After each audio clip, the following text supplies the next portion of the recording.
అన్ని దేశాల లెక్క కాదు మన దేశం. కళలకు పుట్టినిల్లు.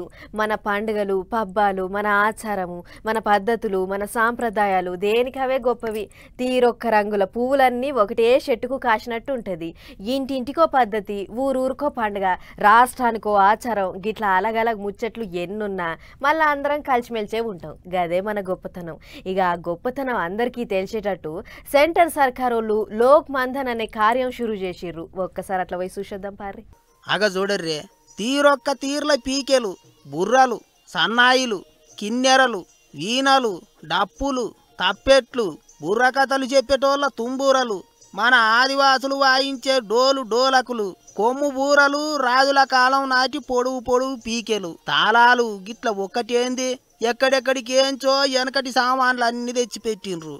అవన్నీ చూస్తే ఎప్పుడో జరిగిపోయిన వెనకటి శుద్ధులన్నీ ఆదికొత్తాయి ఎవరికైనా సరే. మన తాత ముత్తాతల కాలం నాటి సామాన్లన్నీ పైలంగా దాచిపెట్టి గిట్ల పబ్లిక్ చూడంగా వాటిని పాయిరంగా పెట్టిండ్రు. వందల రకాల పీకెలున్నాయి, వందల రకాల డప్పులు, డోలకులు, గజ్జలు, గిర్కలు, సిడతలు, బాణాలు, వెనకటోళ్ళు గీసిన బొమ్మలు, కాళ్ళ కడాలు. గిట్ల ఒక్కొక్కటి కాదు పోయినరి. అబ్బర కొడుక గిన్ని తీర్లుంటాయా అనుకునేటట్టు పెట్టిండ్రు. మన కళలు, మన వెనకటి చరిత్ర పద్ధతులు యాది మరవద్దు, అందరికి తెలవాలి అన్నట్టు సెంటర్ సర్కారోళ్ళు లోక్ మంథన్ కార్యం పెట్టిండ్రు పట్నంలా.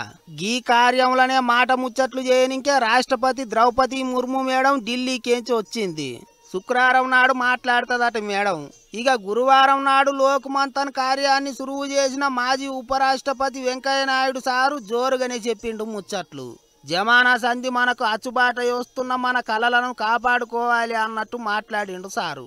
అప్పుడు సంగీతం ఉండేది, సాహిత్యం ఉండేది, వాయిద్యం ఉండేది. ఇప్పుడు సంగీతం సాహిత్యం పోయింది, వాయిద్యం బ్యాండు ఆ సౌండ్ మనకి అంత చెవులు ఇదేటట్టుగా ఇవాళ వినిపిస్తున్నారు. ఏందో ఏం సంగీతం, జింగిరి బింగిరి సంగీతం అనొచ్చుదాన్ని మనం.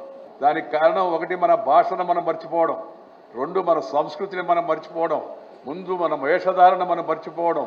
అందుకని ప్రతి ఒక్కరు కూడా మనం తిరిగి మన సాంప్రదాయాలకి, మన యొక్క పెద్దలు చూపించిన ఆచారాలు, సదాచారాలకు, మంచి ఆచారాలకు తిరిగి మళ్ళవలసిన అవసరం ఎంతో ఉందని సందర్భంగా నేను మనవి చేస్తూ ఉన్నాను.